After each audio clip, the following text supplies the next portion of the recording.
Hello, world singers. My name is Brooke. And I'm Tyler. And this is Cosmere Conversations.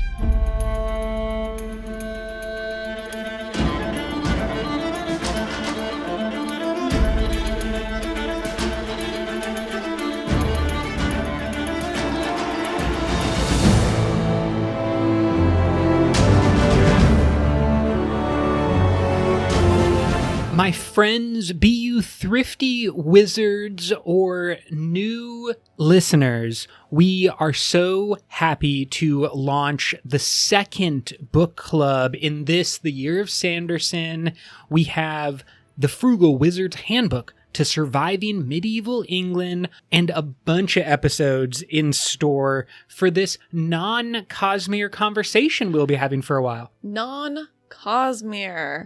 It was kind of weird for me to take a break from the Cosmere with this book. I was a little bit sad as I first started it. How did you feel about just having a non-Cosmere book in the year of Sanderson? Well, I think that we were all, and I mean this, I now speak for the fans, but everyone was really happy with Tress. And I think you and I, the patrons and the listeners of the book club episodes, went really hard into the Cosmere and all of the different small connections and big connections, the Hoyd nature of it all. There was just so much dense Cosmere knowledge packed in there. And then we just finished up our book club episodes. I'm going to be honest, this felt like a good detour. And I actually found myself a little bit excited to get out of the Cosmere when starting the book. Okay, you liked the break. I at least thought it was a good time for a break. If I was going to, design the schedule, this one seemed to work out well, which is maybe why I wanted to ride the Cosmere. So I wanted the non-Cosmere book to either be first or last. Got you. And so they could just continue and pile on one after the other, more Cosmere. Yeah. Okay. That's not what we get. What we get is the Frugal Wizard's Handbook, and we are hopeful that you will all join us on these book club episodes as we explore the nature of this world and this story that was presented to us.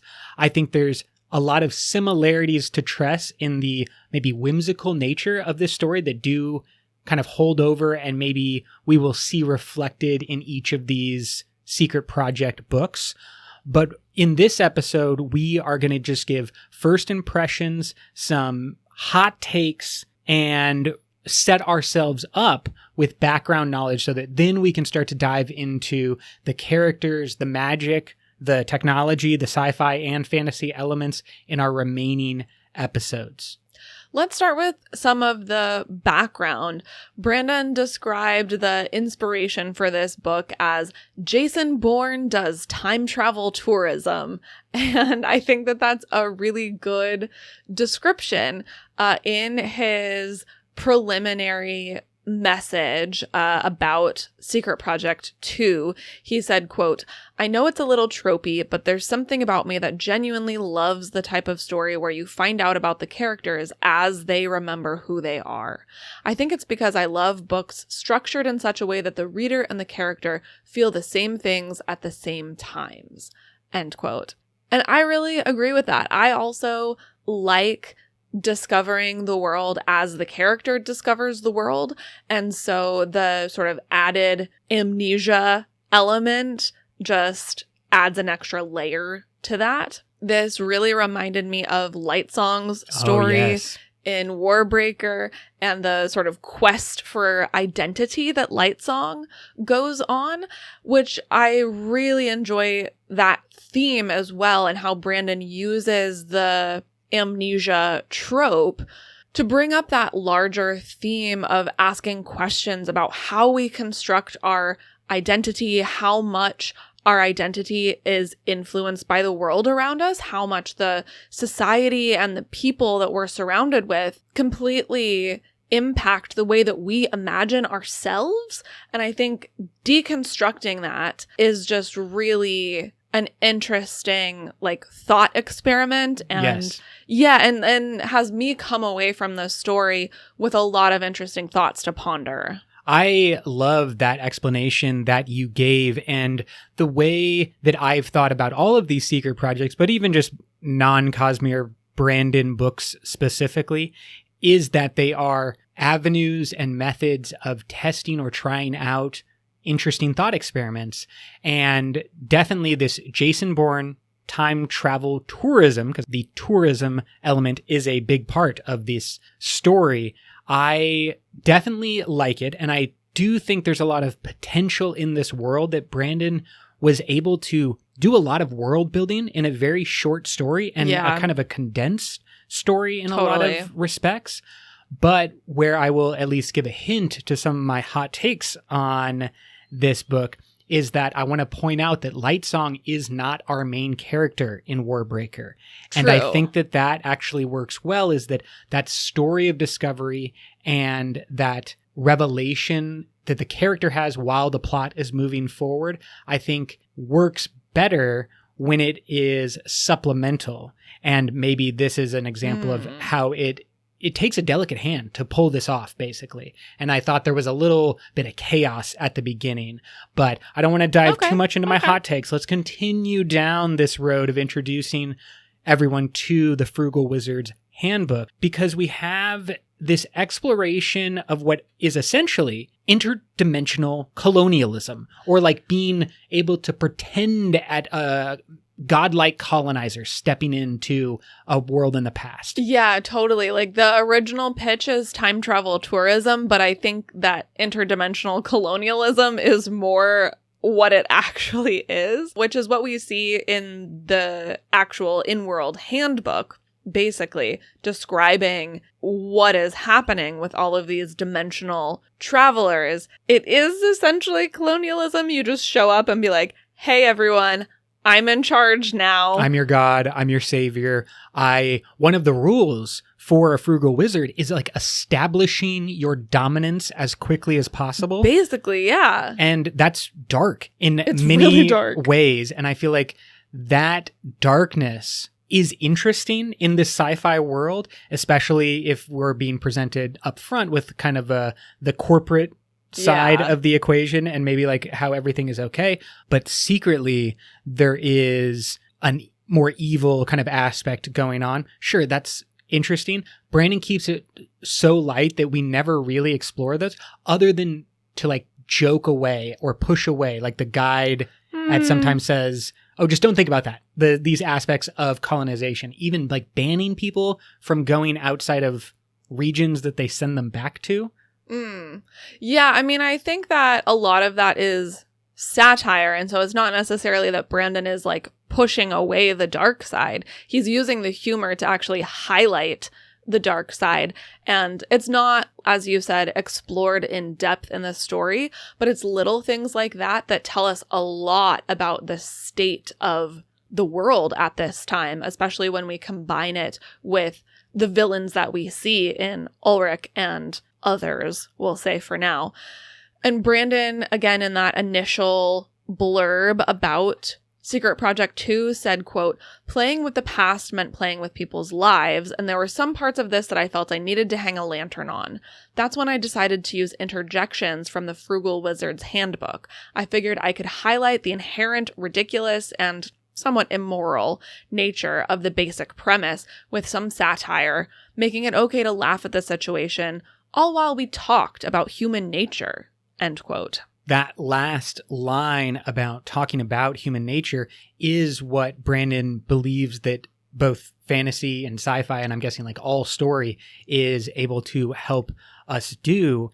And he additionally said, quote, that's part of what sci-fi and fantasy is for, exploring the impossible now so that when some impossible things become reality, we as a society have already had a chance to investigate how we feel about that subject, end quote. Now, and this is something that you and I have sort of alluded to in past conversations about the Cosmere. In particular, I'm thinking of Tress when we're talking about the technology that exists and how do we determine what is conscious and what is not conscious and where is the morality in these situations, which relates to our world in terms of AI and all of those kinds of questions. And so we have a similar thing happening in this story as well. I agree. I think that the exploration that Brandon is basically taking us along the ride with in a fun and like whimsical story and plot driven way is setting up a question of importance for people to think about, or at least, thinking about a thing is important, even if the thing that you're thinking about isn't that important. Just the act of taking an issue like the morality of time travel or the morality of this interdimensional travel and just like kind of picking it apart. You could joke that it's like the stoners in college who are just like, whoa, man, what if there was interdimensions?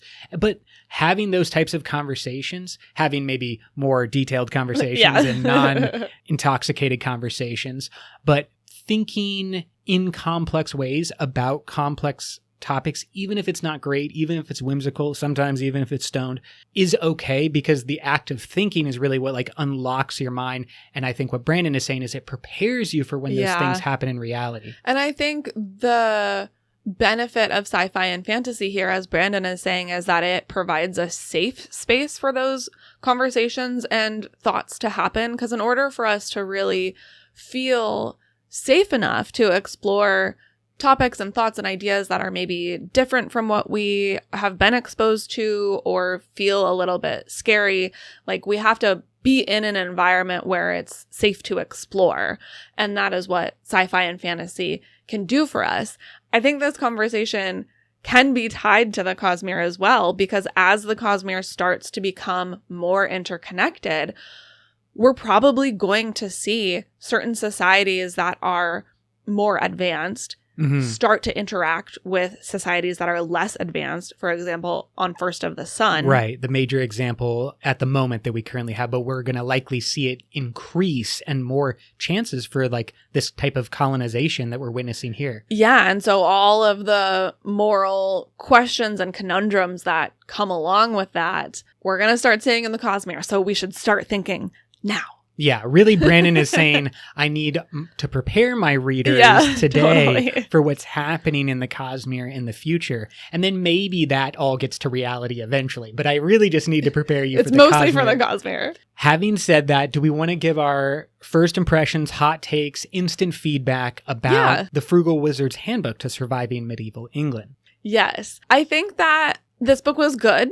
I enjoyed it. I wouldn't say that it's great. It is like solidly average, I feel, where it's got plenty to recommend it. Like if someone asked if they should read it, I would say, yeah, it's good. But it's not necessarily a book that I am like just looking for someone to share it with. I wasn't like super excited to reread it. It's not begging for interaction necessarily. Like I finished it and I was like, oh, that was good. I enjoyed it. And I just had a moment of like, I'm not really sure like what to do with it, say about it. Yeah, like we have to do all these podcast episodes, and I had a moment of just like, well, it was fine. Luckily, you then had weeks of time as I needed to catch up to finish reading, and were able to, poke and prod in order to get a lot of interesting conversations that we've already had off mic. And I'm excited to talk about this, but I would say that my initial take is similar to yours. And I don't mean this as a slight. When I say it, it's going to sound like a slight. Okay. But I feel like this book is very similar to its main character, John West, which is not a standout. Like he himself is not a standout. The entire story is about like he's not that great at anything. And I also think that the lesson that he takes away personally and the like transformation that his character has over the story is kind of an aspect that I would apply to this book, which is like they don't all have to be standouts. Like this is a good book. Yeah. This is a solid book. It's got like Brandon Sanderson-esque outlining and formatting where there's just a good feel. I feel like it's pretty, short, easy to read and like straightforward. Definitely. And I could see this being someone who is a younger version of myself, like favorite book or liking it a lot more. Yeah. At maybe maybe like a 13 or somewhere in that age well, it's range. a very like sort of Hitchhiker's Guide exactly yes type thing where it's like it's short, it's easy, it's pretty fun and pretty light. There are some, serious exactly themes in there, but I think we're on the same page. It's not bad, but it's just like it's good. And that's it. Exactly. Like solid B-, maybe like C+, but like it is, or to be in line with the character, John West, who ranks everything. I would probably put this at like 3.5 out of 5 stars. Yeah, that feels right. I don't think it's a 4 out of 5 star book. No, I think 3.5 feels exactly right. Let us know what you would give, or give what John West. Yeah, your star rating of the Frugal Wizard's Handbook. Really excited to hear what everyone else's kind of instant or hot take was on the book, because I feel like what Brandon set up with this Jason Bourne-esque plot device, this amnesia that the character has, is a delicate thing, and it was like difficult to do right. I've seen it done poorly in other works. I've seen it done great. And Brandon actually name-checked a great, more recent version, which is Project Hail Mary by Andy Weir. Yeah. That Brandon said was an inspiration, or at least like a guidepost of like, hey, this is how you do this correctly. And I would agree. Like that is a really good version of this character remembering who they are and then having that impact the plot. I think what Brandon does well is use that mechanism to get an interesting person, John West, or Runian, as I will probably refer to him as we're talking through these podcasts. You get, that transformation from a John West to a Runian. And like, that's a fun ride to go on. And I really do I have an appreciation for this character of Runian that we have at the end. Yeah. And I think he's a complex individual. The world is obviously complex, the one that he's in, the medieval England, but then his world in the interdimensional, that's like even more complex. Yeah. We're going to have episodes about kind of both of those things, about the world he's in and also the world he's from, and the bigger picture. But I had a good time learning who this character was.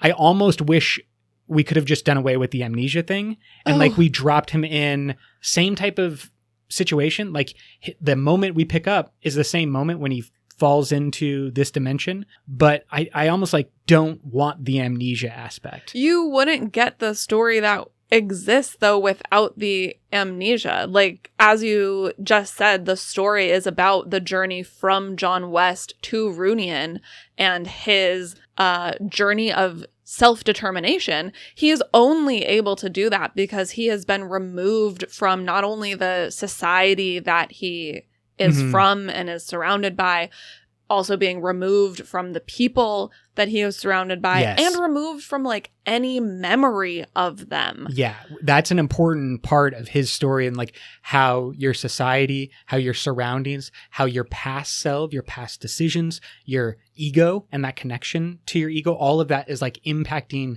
the person you are right now. Yeah, the construct. And so he needed to wipe that all clean in order to rebuild, is what you're saying, basically. Yeah, well, I'm just saying you would, like, without that, story. You would have a story about time travel tourism, but it would be 100% a completely different story. Let me take it one step further, because it might not be the amnesia thing. I think it was the amnesia for the character, but also the new world that he was dropped into, and then the disconnect for his real world, that all of that was happening simultaneously. Like I was trying to learn too much too fast, and it was like paced, or the information was coming at me in a way that I couldn't quite get into the story. I found the first quarter, 25% of this book to be the hardest part to get into. But then like once I was into the story, I really enjoyed it. And so I'm thinking maybe it's not the amnesia thing. Like you're saying, that is actually really important.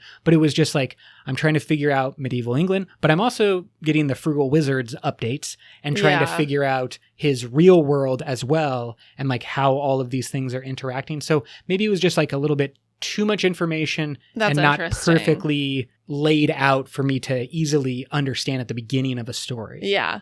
I didn't feel that way, but I'd be interested to hear if others did.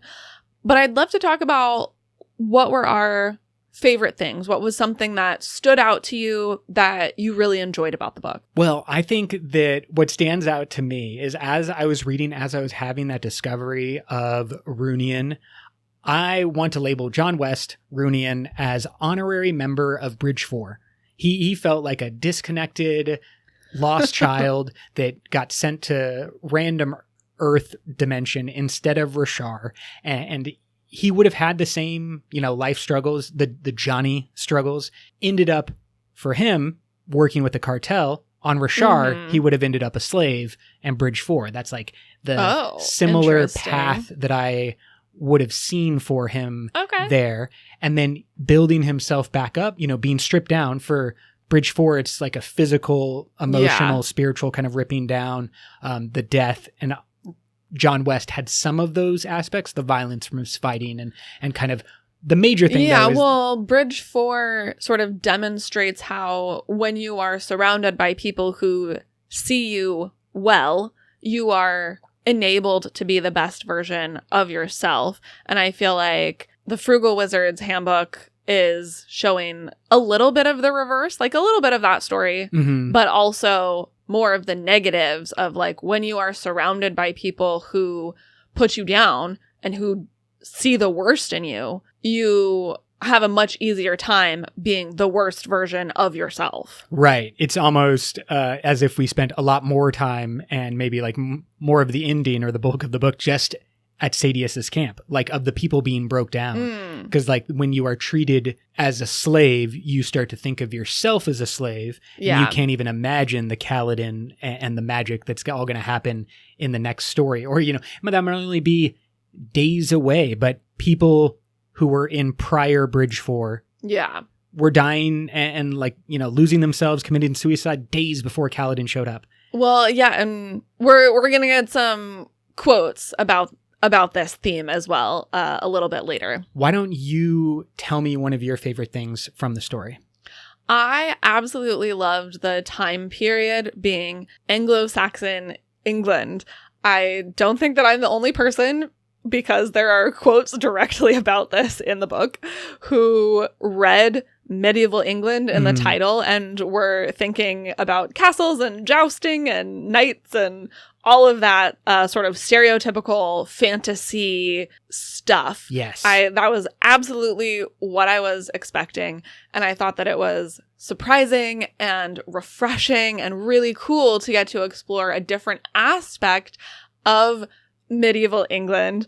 Quote from the book: "Remember, though we treat medieval Britain as a single time period, the Middle Ages were quite varied. They included many distinct cultures, technological revolutions, and eras." End quote. And so this time period, I think in particular, was really interesting because there's a lot of cultures meeting and clashing, and there's a lot of different things in flux on the island of Great Britain during this time. I'm particularly interested in this time because it has a lot to do with the development of English as a language. Yeah. So I really enjoyed that aspect of this book. It certainly was a risk that Brandon took diving into medieval England only to take us to medieval England. Yeah. But the other one. And the book plays around with this and talks about the differences between the early Middle Ages, the high Middle Ages, the late Middle Ages, and how you could be dropped into any one of those dimensions. And sometimes the French or the predecessors to the French have already taken over. Sometimes the Romans never left. Yeah. And sometimes like all of the different variations that are possible within each subsection of the Middle Ages. 100%. Each so interesting. Like subsection could have all gone different ways. Yeah. With different influences taking time. And then how would that impact? Like you might show up in a high Middle Ages, but a high Middle Ages where 700 years prior, the Vikings took over all of Europe.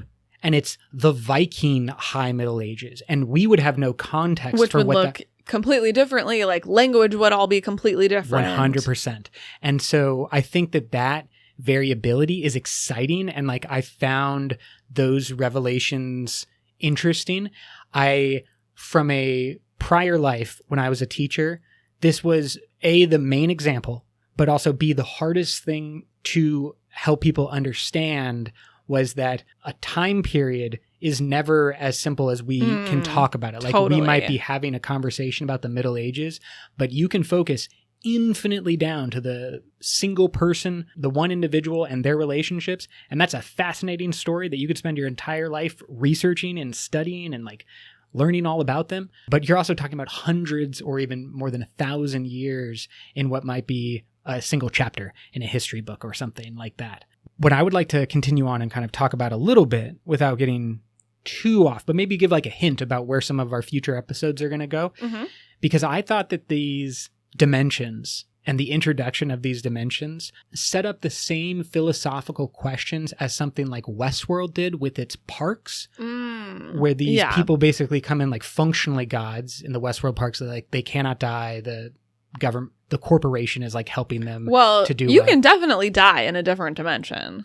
Exactly. Yeah. And they make that explicit from the Wizard's Handbook. Is just like, you are not immortal. Like you have nanites, you have certain benefits. You might have some technology depending on how much money you paid us. Yeah. But you are still mortal. And like if you are held underwater for longer than your nanites can produce carbon from, like they had all these descriptions of like what you need. But they're like, you will die. And that's an interesting aspect. It introduces, some danger to the situation. From the vibe of the handbook itself, it reminded me a lot of Westworld. And I was getting like Westworld vibes without some of the darkness that show explored. This was introducing some similar themes. And I like those themes. I don't think that Brandon's going to come back to this world necessarily, but it's an interesting one. Like I'm intrigued by the bigger story about what's going on here. That actually brings me to one of my rough cuts. Excellent. Are we Good ready transition. to go there? Yeah. Okay. I was disappointed that there were so many interesting tidbits dropped at the very end when, as you said, I don't think that Brandon is intending to come back to this world. And I felt like it really started to get intriguing at the very end, like in the epilogue. It felt like the whole story was set up, sort of. And then once we kind of feel established, as you said, that's a little bit of the amnesia situation. And just like the whole book is discovery, is discovering the main character, discovering the world. And once we kind of feel like, oh, okay, great. Like we know where we are. We know the lay of the land. Now we can explore. And then it's over. Yeah, I kind of was reminded of the Lightbringer book club where in the epilogue to that, they're like, hey, you want to go kill the djinn? And I thought that was the entire purpose of the story. Yeah. I thought that's what we were building to. I want that story. Exactly. And so I do want this story. For you, that was more of a rough cut because it wasn't like exciting, but it was a little bit draining. Like, oh, I kind of want the next story. Yeah, it just felt disappointing that the epilogue puts out so many delicious morsels and then we don't get the full meal. I agree. I think that that's maybe some of the vibe that you're hearing us express is this might just be a morsel. Like this doesn't necessarily hit the same way or it doesn't feel as filling as something like Tress did. And yeah, Tress felt very self-contained where we got to the end and it felt good. It felt like, okay, great. That was a full story. It took me on the full journey and now I'm ready to be done. Not that I don't want to read it again because I will immediately read it again because it was great. But didn't this was feel like the appetizer. Unfinished. Yeah, this felt like the appetizer. Okay. That's interesting. I'll give you my roughest cut. Okay. And this is going to be harsh. I think the title's bad. What? I think it's a bad title. I don't like it. I don't remember it. I say it wrong. I have almost multiple times in this episode called it a guide instead of a handbook because it's a Frugal Wizard's Handbook. I have two different thoughts that are kind of like happening simultaneously around this title, which is does Brandon have no one who like checks him, or is he too powerful to get by anymore? Or is this more just like the secret project thing? Because he's got a lot of really great book names and I don't want to be like, he can't name a book.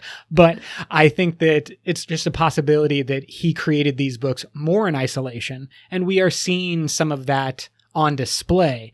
I personally think that this is a confusing title in many respects, almost especially if he has no intention of returning to the Frugal Wizard's Handbook as a series or something like that. If this is just a one-off, then it does not sound good on my tongue as I'm saying it out loud. I don't think it's going to look great on the bookshelf next to Cress. Yeah, it's long. It's a little clunky. And for me, I think the biggest issue with the title is that it's derivative. There are so many other stories similar to this, in particular Hitchhiker's Guide. Like as we're recording this episode, I keep having to pause and like making sure I'm not saying Hitchhiker's Guide because that's what I want to say. It's so in the public consciousness.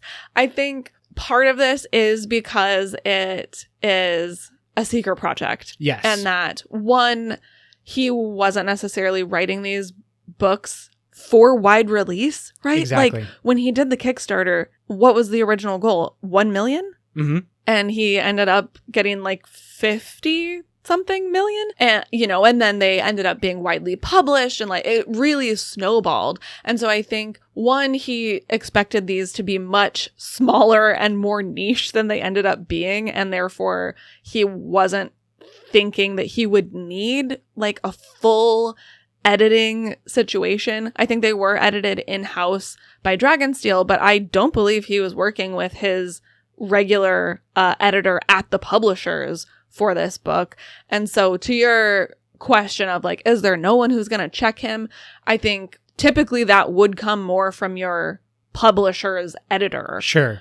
And in this circumstance, it kind of flew under the radar a little bit because they were expecting it to be much smaller. I agree. And I don't think it's a huge detraction, but like it is the roughest part of this entire experience for me is I am not vibing just the title. On this title. Okay. Yeah. I feel like it would almost be, not that I can come up with a title off the top of my head, but the John West story. I would feel that is legitimately terrible. I went with the worst thing that I could think of, just like the most generic thing ever. But then in comparison, I simply feel that I don't have a connection to this Frugal Wizard's Handbook. I think even just paring it down to like how to survive medieval England would have been fine. I've seen some people just calling it the Frugal Wizard's Handbook, like FWH, and that might work for some. And I don't, again, think that this is a huge downside, but it just strikes me as a little bit awkward of a title. And that makes me feel like it's a little bit awkward of a book, even though it might not be. In some of the sort of supplementary material, Brandon mentioned that he had the title for this book for a long time. Like he had the title before he had the full story content of the book. And I think it may also be a situation where he probably should have changed the title after actually writing the book, but he had been married to the title for so long that it just stayed, even though it's not necessarily the best title for the story. That makes a lot of sense. Now, when it comes to the story, let's dive into the characters. And I want to just kind of go through now some baseline points, maybe set us up with the foundation that we can use in the rest of the episodes. Give a vibe check on each of the characters, but we're not going to do a full exploration of all of the different relationships right now. Exactly, because a lot of these characters are going to come back into play when we really dig into the interesting aspects of magic and mythology and all of that stuff.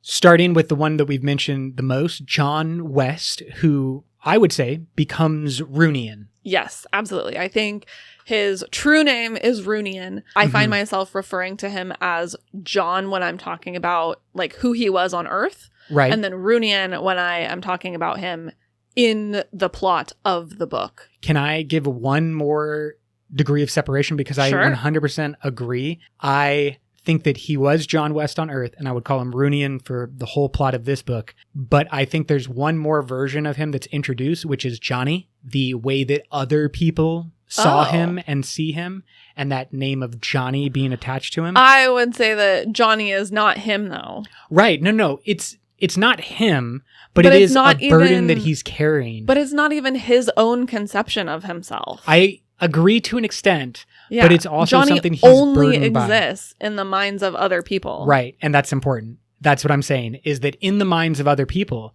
they are creating a version of you, and that creation in their minds is important to who you are. And I think that's a deeper aspect of the philosophy that we'll talk about in more later episodes. But I would at least introduce that there's a Johnny as well. I feel like You're allowed to fight there's me. not actually a Johnny. What do you mean? Because Johnny is an illusion. Johnny is the way that other people define him, John West. Isn't that important and significant, how other people define you? I think that fact is important, but I think that Johnny is not real.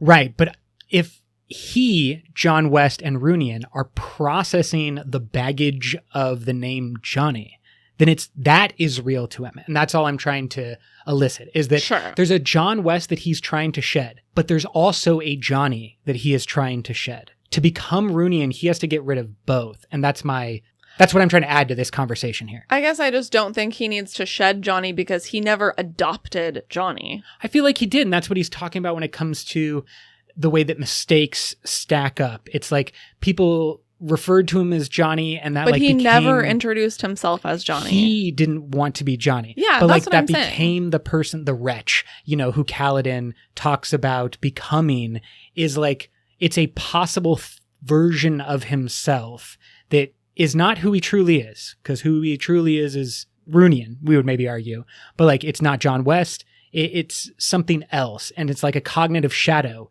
for him that he, I think, is attached to in the story and needs to shed that image. You disagree, and that's fine. We're going to talk a lot about the different aspects of personality when it comes to Runian. Why don't you read us a quote about John West and kind of who he is or what he thinks like? Give us an idea about his mindset. I think a defining feature about who he was that changes as he does, quote, "Everyone seems to innately know what they love. When things were going poorly for me in the academy, I started keeping a list of things I liked and didn't like. I thought if I rated things, it would give me the proper context to compare. I hoped it would lead me to who I am, what I like," end quote. And so we see through this character this struggle for identity and the fact that he is constantly looking outside of himself for the answers to who he is. Mm-hmm. And then once all of those things are taken away, he's actually able to connect with himself, his true self, more when he is amnesiac, when he doesn't remember anything. Right. He's able to not only see himself as he truly is, but he's also able to see other people as they truly are. And this trope, this journey comes to a close with this quote, 5 stars. This is me, who I am, and I didn't have to explain that to Ryan Chu, end quote.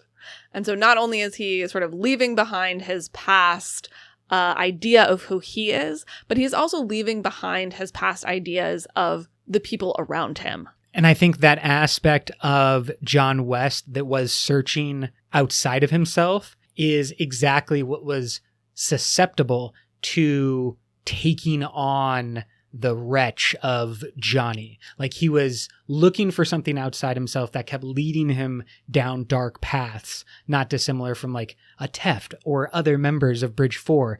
They go trying to fill some part that's missing inside of them, and it is the story that plays out. I like what you said about his actual like most true state being when he's fully amnesiac, Yeah. And with like no context, he is able to look inside and be like, what do I like? Mm-hmm. What do I not like? It's all so much clearer because he is in a vacuum. I think a lot of us had similar experiences during the pandemic because we were removed from society, removed from the people that we see day to day, removed from a lot of the spaces that we have to be in.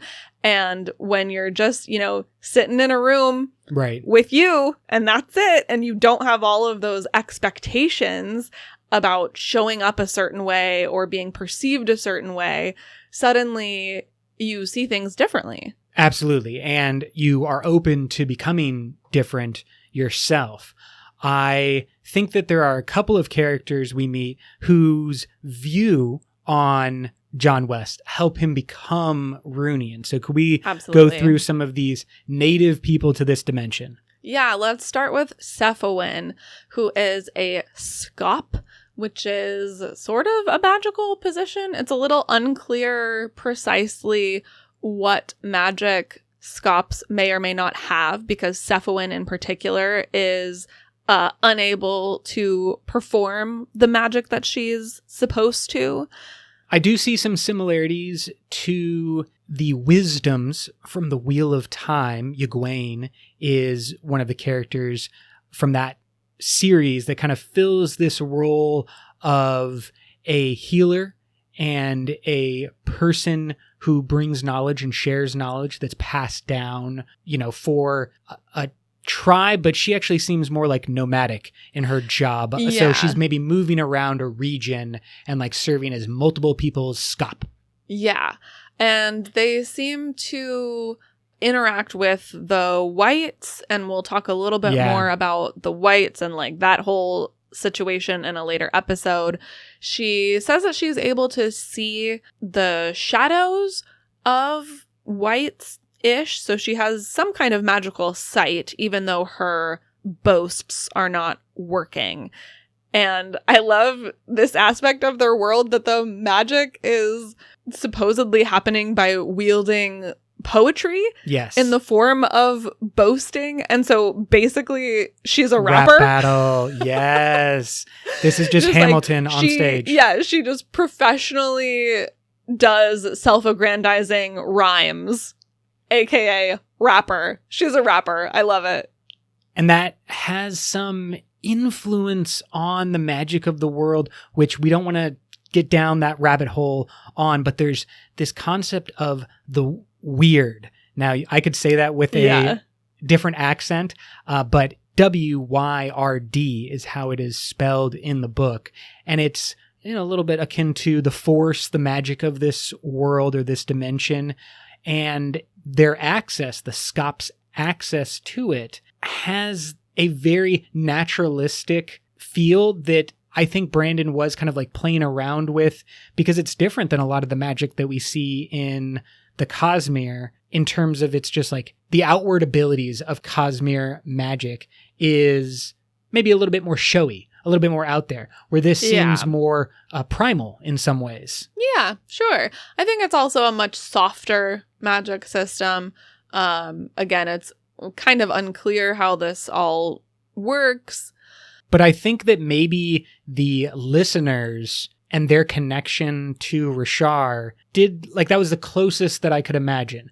Playing music and creating songs from the power that you're like feeling and vibing on from the planet. That's more akin to how I imagined magic working in this world. Yeah. And Cephawin having that huge role at the end where she is the savior, basically, bringing down and challenging Woden to a boast battle, just like calling out, and we will talk about how important the other different characters are on that aspect and that finale moment for her. Let's go over to Yelston. Now, pronunciation it's going to be a difficult. Little rough. Yeah.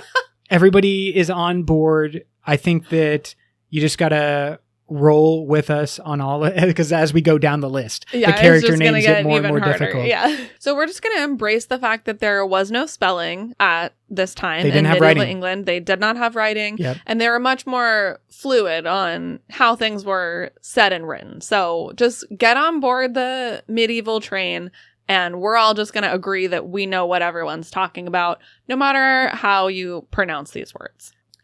Aelston is the Thane, or landowner, of a smallish village.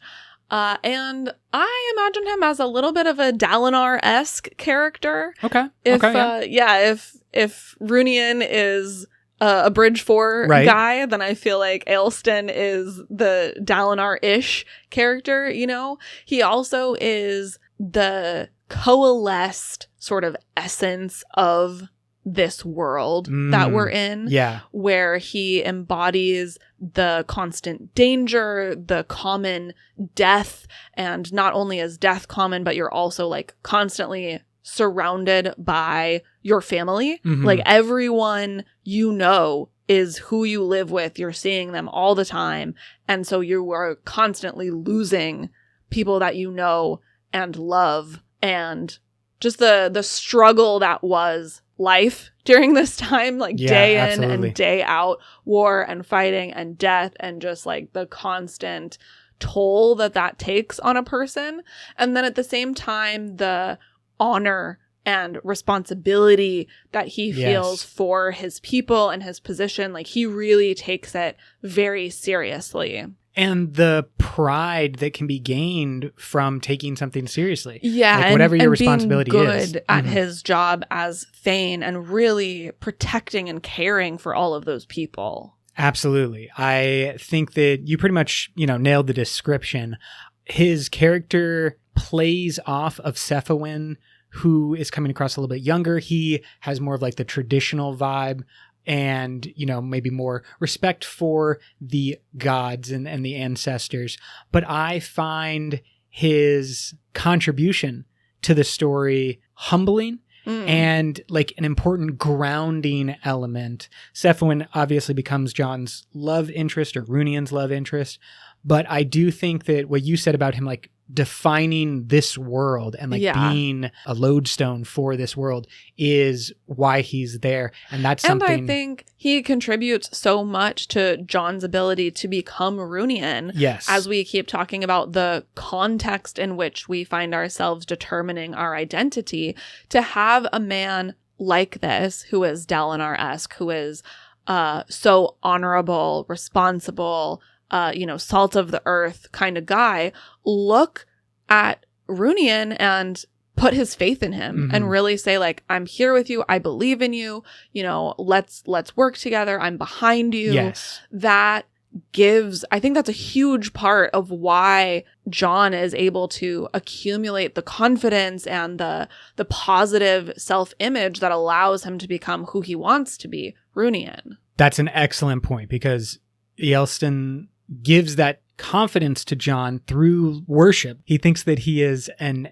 elf, one of the, higher beings, and, being treated like a god is what the Frugal Wizard Handbook says to do. But it is that question that we're exploring of like, what does someone putting their faith in you do to you? Like when Eelston trusts John West, it allows John West to become Runian, or at least be on the path to becoming Runian. And I think that it would have been different if John had only met Eelston that one time, and he was like, oh, I worship you, you're an elf. But the fact that they spend a bunch of time together, and Eelston really does get the opportunity to see Runian in different circumstances, and in circumstances where Runian is second guessing himself. And Eelston is there to be like, no, I trust you. Like, let's do your plan. I believe in you. The fact that they get to spend that amount of time together and he still believes in him, I think is really the crux of that. Absolutely agree. Let's go to a character that will be explored a lot more. I think that we could go out on a limb and say one of the most important characters in this story. Absolutely. We have Thok, or Lagna. Thok becomes Lagna. Lagna became Thok. Yes. To Thok with people. Like she is. We do not know what Lagna is. We are introduced to this old woman who joins the mission and is, played off for humor at times. She has a great little paragraph about tricking people into thinking that she's a witch just because she's an old woman. Yep. Just like they kept treating me like I was a witch, and eventually I just kind of like leaned into that. Now it's great. I get to do whatever I want. It was like a funny little skit almost that you would see in Avatar: The Last Airbender. Just like a weird kind of wacky character. Just like, I pretend to be a witch. Yes, that's exactly how I imagined her, is just like a funny little old woman in Avatar. And maybe she has cabbages. We don't know. And yet, that is not who this person is at all. So let's dive into Thok / Lagna. Yeah, it's not really clear what her motivations are throughout the story. As you said, she alternately disguises herself as an old woman going by the name Thok, and then she also disguises herself as a white. Somehow, she seems to be in opposition to Woden, because of course what we haven't yet said about Logna is she is a goddess, ostensibly. And she is also the being who is responsible for John's arrival in this dimension. And she continues to watch him and support him in different ways throughout his journey here. So functionally, she is the most important character in this story. She starts it. She's guiding him. She is, the Obi-Wan Kenobi kind of both. Sort of. Yeah, well, both in the physical sense, but then also kind of in the spiritual sense when he's just Ghost Kenobi. Yeah. She's that as well in the form of a white. And we don't know what her true nature is, because then in the epilogue, everything that we thought we knew is undercut again. So let's leave off the epilogue just for a moment and just go to what the characters describe her as. This is towards the end when it's revealed that she is not, in fact, Thok, the old lady. I'll play Runian speaking first, and can you play Ailston? Will do. Quote, "Did you know," I demanded, "what she was?" "The goddess Logna?" he asked. "Mother of monsters? Harbinger of the end time of gods? Of course. You didn't?" These people, end quote. So the mother of monsters, harbinger of bad times, or at least the bad times for the gods. Yeah. And one of the pantheon of the gods in this world, or in this dimension. Yes. Just riding out with your god friend, just hanging with you the whole time. You don't even know because she looks like an old lady, and so you treat her like an old lady. And then she tells you she's a witch, and you kind of treat her like a witch, and she's actually a god. But is she a god? There's even one more level beyond that. We don't know all of the different aspects of Logna, but we're going to spend a lot of time talking about her. Yes, we are. All I want to leave us with, though, is that quote from the epilogue where she describes the time before, and maybe will hint at what Logna could be. Sure. She may be another dimension hopper. Quote, "She could vaguely remember a time before, coming to this land from deep, deep, deep beyond, from the depths of distant places, other beyonds, other times, other realities, swimming upstream as far as they could go to this place. But then, a wall of pain. They could go no further." End quote. The concepts of upstream and downstream and what Logna is, we are going to explore in depth. But there's something more here. She could be another wizard, another, frugal wizard, hop in dimensions and happen to just end up in this really important one. But there are some non-Cosmere, but Cosmere-like things going on as well that I want to save for everyone until later conversations. We're gonna tag that. Okay. Let's go on to our next character. Yeah, we got some more on the list. Let's talk about Yazad. Yeah, Yazad. I found him so interesting and such an quirky little guy who shows up in this story. He is a little bit of an outsider because he is Middle Eastern. He is not a British person, so that immediately sets him apart.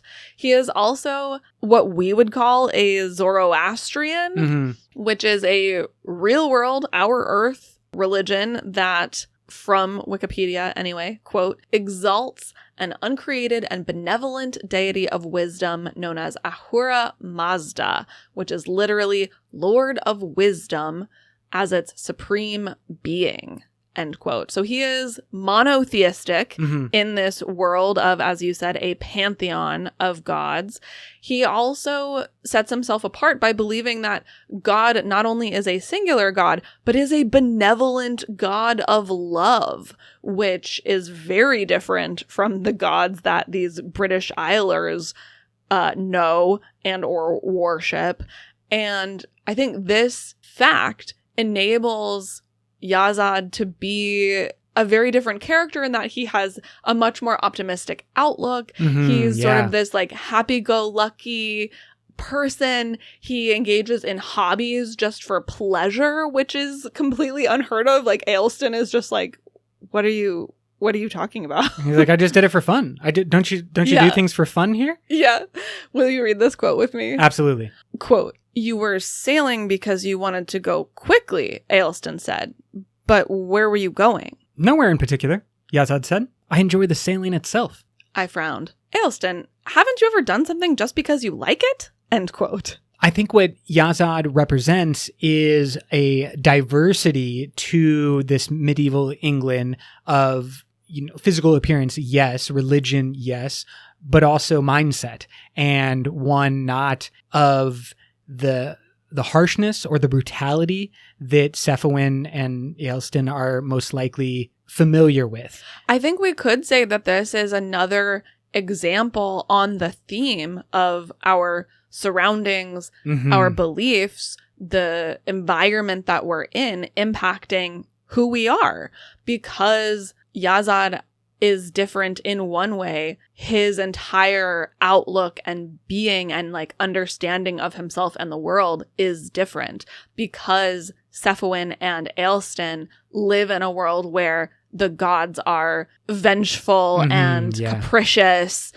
They live in a world that is much more violent and unpredictable. The existence of Yazad in the story too, I think, is another example of the great world building that Brandon is able to do with very little, touch or a little effort. The Frugal Wizard's Guide, world building backwards, is good, but we're also world building horizontally out into this world. And that's what I love about Yazad. And he brings something, a religion, Zoroastrianism, to the table that is historically from our world and is a religion older than any of the other monotheistic religions we might be familiar with, the Christianity, Islam, Judaism. It's older than all of those and is often pointed to one of the first known monotheistic religions. In our world, it, we'll say, transitioned into other religions, but it seems in their dimension, Zoroastrianism had a conquest period where they took over or spread the religion in a way that we would maybe have seen with either Christianity or Islam later. And I just found that aspect so interesting. Like, it didn't take a lot to get the world that we now live in, and a small change in the past could have wild differences over time. Yeah, it's a great example of, for theoretically, Hoyd tapping the boulder. Yes. How Ooh, just a tiny change can really affect the way that the entire world comes out. Love it. Let's talk some more about the human characters. Or not, sorry. The Earth dimension characters. Exactly. The Earthling characters. Yes. We have Ryan, Officer Ryan, Cop Ryan. Chu. Best friend of John West. Supposedly. Yeah, quote unquote. Oldest friend, we'll say, of John West. Yeah. And I would even put friend in quotes. At one time, they may have been friends.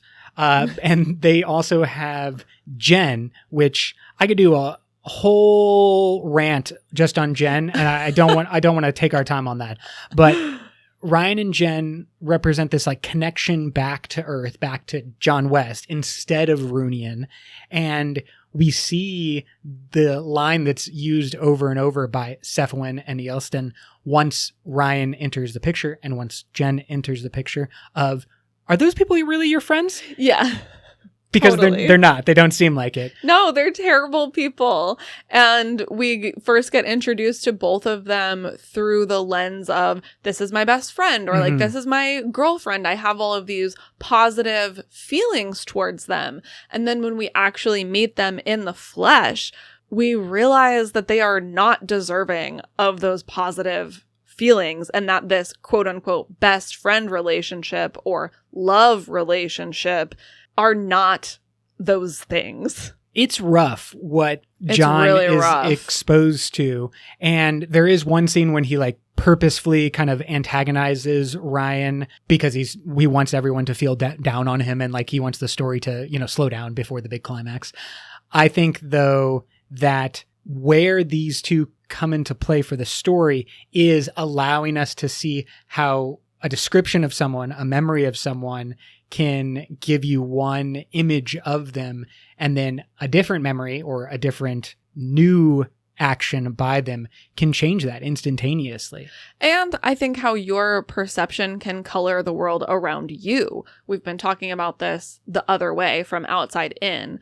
But I think also Johnny had this idea of Ryan as his friend, and so always imagined Ryan as his friend, which blinded him to the way that Ryan actually treated him. Mm-hmm. And then when he is surrounded by people who truly see Runian, Mm-hmm. they're able to give him the perspective of like, actually, this person is not treating you like a friend would treat you. And then he is able to see through their eyes to see the truth. Which I believe is the wonderful aspect of this story. Like what you just described is the good part of Yeah. this story. And that transformation that John West goes on to become Runian is one that the reader gets to go on as well. And hopefully reflected back in your own life when we are all in those types of circumstances. Yeah, I think we've all had a relationship like that where you maybe think you're friends with someone and then you realize that actually that person is not very nice to me.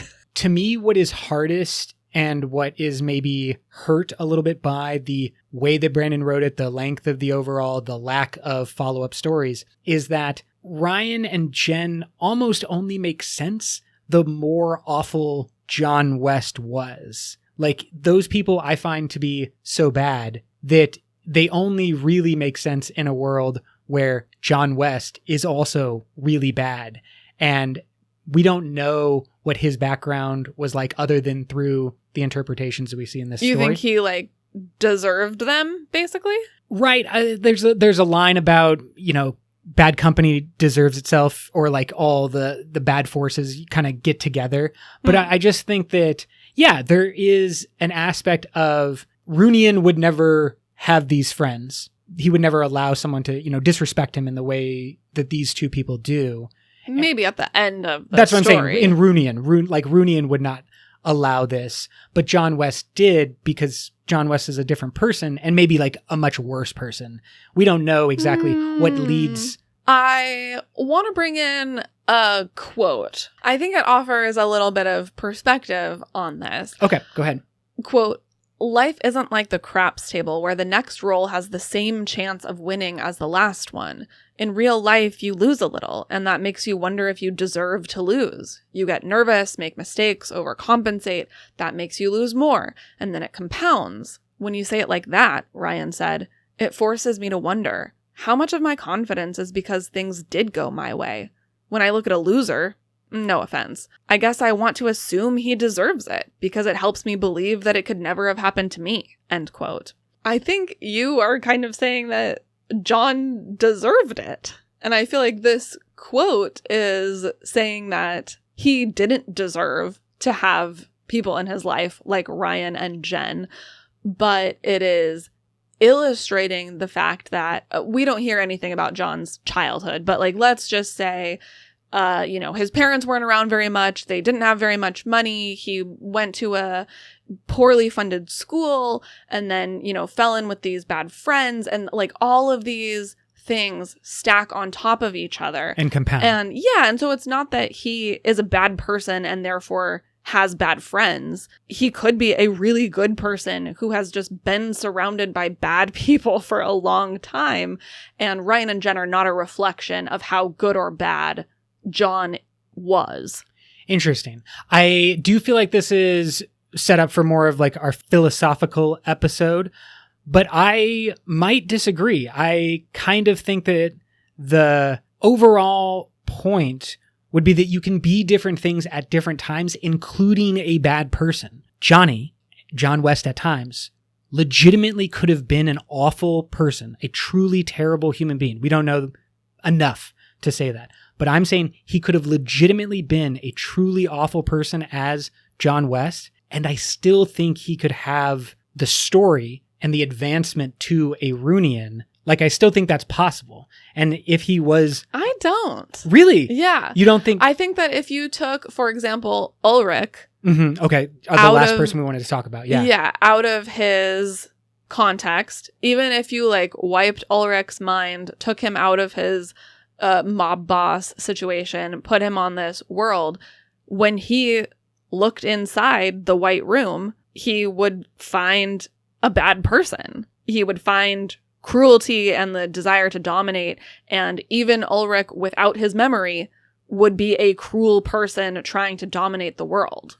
Whereas when John looks inside the White Room, he finds someone who is brave sometimes and like a little bit insecure, but someone who wants to help, you know, like he finds good qualities that maybe he wasn't presenting on Earth. But I think that that is evidence that he was not a truly terrible person on Earth. He was a good person who was in a series of bad situations and made bad choices. This is a fascinating topic, and it's a good example of the exploration that's possible with these questions. And I do think that these are questions that, as Brandon said, we quoted at the beginning, that kind of like set the ground for true ethical decisions. We're basically now having a conversation about nature versus nurture, right? Just like, is the world around you the thing that is most impactful on your personality, on who you are as a person? Or is it some type of innate, nature-driven part of your personality? What you're saying is like in the White Room. Yeah, but I think those things are layered, which is depicted in this story, where we have the base level John being impacted by his surroundings, making decisions that maybe he wouldn't have made given different surroundings. And so I am saying that also applies to a person like Ulrich. He made decisions that led him to be a terrible person, a truly bad mob boss individual. Yeah, but he has the same things layering. So, you know, if you start with a bad apple and then you also put it in a bad environment, it's extra bad. Yeah, it's like Odium being held by Rasa. Yeah, exactly. Like those things are in alignment in their cruelty. Okay. Yeah, I understand that. Obviously, it's a Cosmere reference. And so even, yeah, if I want you to understand anything, I just need to compare it to the Cosmere. Exactly. If you took Ulrich and put him in a different circumstance, you still are starting with the bad apple. He might legitimately become a better person. Like maybe he's not quite as terrible when he is given good surroundings, positive surroundings. But it's a different starting place. Okay, so this is a stretch, but I know the patrons will follow along. You're saying that basically, like, if you take Ulrich and put him in the best dimension possible, he still might only become Brent, that dickish guy from the late seasons of The Good Place. Yes, the worst, just terrible man. Just a bad version of a bad person, but that might be the best that someone like Ulrich could become. Yeah. And or it's going to take him a long time because like at the end of The Good Place, Brent is still in the system, like trying to learn. And he might learn, you know, a small thing every 100 years and be a little bit better, but he's just starting from a different position, and it's going to take a long time for Ulrich to become Runian. It's not going to be just one book. It's going to be a lot of books. I have really loved this discussion about the people and the influences that they have on us, the environment and the way that it impacts us, and our nature and kind of like the soul of a person. I think that we have a lot of good examples and a lot of fertile ground for further conversation on all of these different topics and these characters from the Frugal Wizard's Handbook. Yeah, this has been an interesting conversation. I think it has, like, the conversation has actually improved my experience of the book. Oh, we love that. Yeah, which is cool. I'm like now thinking this is maybe a great book for a book club because it's a pretty quick, easy, simple read that, again, as we said at the beginning, maybe you finish and you're kind of like, okay, cool. But then once you get into conversation with other people about some of the themes that are brought up, it really sort of brings the richness that is present in the story to the forefront. That's an excellent point. So let's use that with this book club in particular. We have the Patreon. We obviously have the Discord as well. Give us your feedback and let us know what you think about the Frugal Wizard's Handbook. I agree, though, that this has been a conversation that has really enhanced the overall experience of reading the book. So we hope that you will join us along for the next couple of episodes. We're thinking probably like 4 to 5 episodes in this book club, but you all know how it goes. We are flexible and kind of adaptable. So let us know what you think and what you're interested in, and the thought-provoking questions that you might have in regards to this new Secret Project number 2. Until next time, life before death, Strength before weakness. journey before destination.